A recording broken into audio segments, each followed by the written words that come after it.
Good morning, everyone. So I'll begin my presentation introducing to you a historical monument which is located in Samarkand, Old Persia, which is now in Uzbekistan, Central Asia. So this is the mausoleum of Timur, a Persian conqueror and the founder of Timurid Empire and dynasty. It was built at the end of 14th century and remains an important place in the history of Persian architecture. So the geometrical and scripts and the shapes are the core elements in this monument. And for some people who would like to take a piece of this as an educational aspect for your families or decorate your homes, you can through mending walls. So I have established this business as part of my senior project. So what mending walls will do is take historical and traditional patterns like this one to bring the voices of creativity and peace from Afghanistan and at the same time promote the educational aspect of design and patterns found in Afghanistan. And then mending walls will then be marketing these products in the United States. I've established this business based on my passion for cultural diversity and desire to provide economic opportunities for Afghan women. The lives of Afghan women, as you may all know, is affected the most in the past 2 decades of war. And during these wars, women have been marginalized that have limited education and economic opportunities for them. So with a country of about 35 million population, more than 11 million over the age of 15 cannot read and write. And the majority within this population is female. So since the majority of women cannot read or write, embroidery, that's also part of their womanhood, becomes their primary source of income.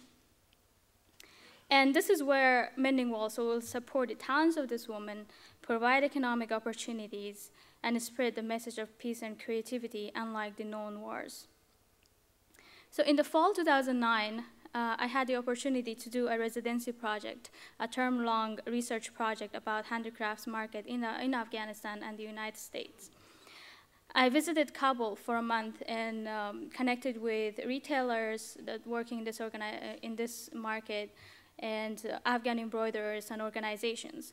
I found a lot of challenges, of course, and the challenges range basically from insecurity, pervasive corruption, there's weak legal framework within the business sector, and of course, there's lack of marketing.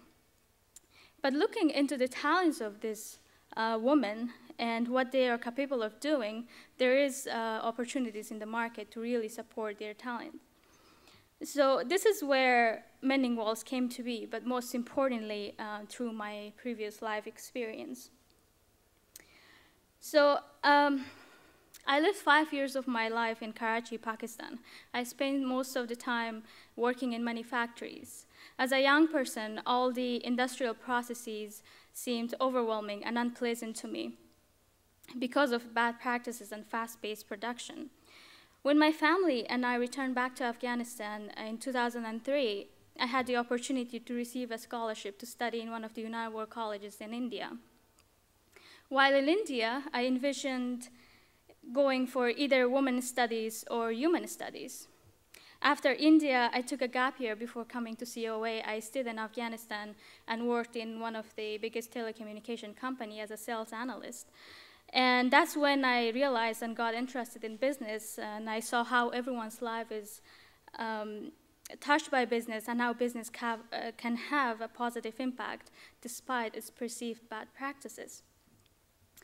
So I came to COA to focus in business. Business, some students would ask me, and I was shocked too because a lot of them said there is no business classes. But that year, I was lucky because Jay McNally taught some business, management and business classes. Thank you, Jay, for being a great professor and mentor. So College of the Atlantic has provided me with knowledge and experience beyond the classroom. I was involved in many administrative works, such as hiring a candidate for Sharpie McNally Chair in Greens and Socially Responsible Business. So we successfully hired Jeffrey Lander, who has been instrumental in the process of my business venture and overall academic focus at COA. I express my sincere gratitude to Davis family, Sharpe family, Jay McNally, Jeffrey Lander, and the COA community for making my academic experience rewarding.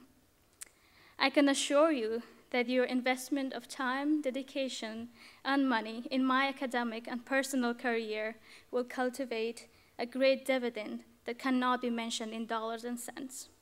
Your investment will build a community, beginning with these women that Mending Walls will partner.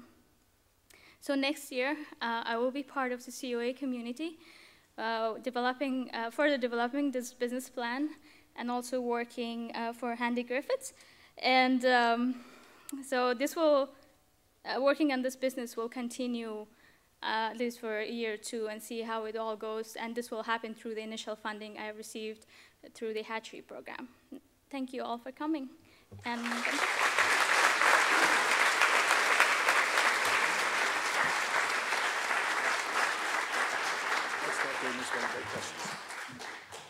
any questions?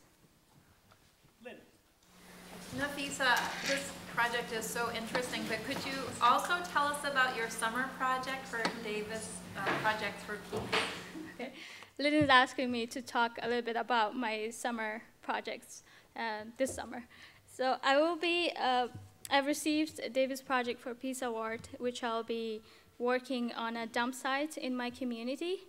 And I mean, throughout the years, I've visited my family almost every year, and I've seen that dump site getting worse every year.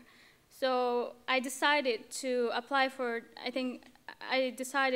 this grant because that community needed it. So this summer, I'll be working with one of the construction companies in Kabul that's owned by a woman, and they will be helping me in terms of the planning and also the cleanup, and also involving the community to act within their own community to resolve their own environmental problems.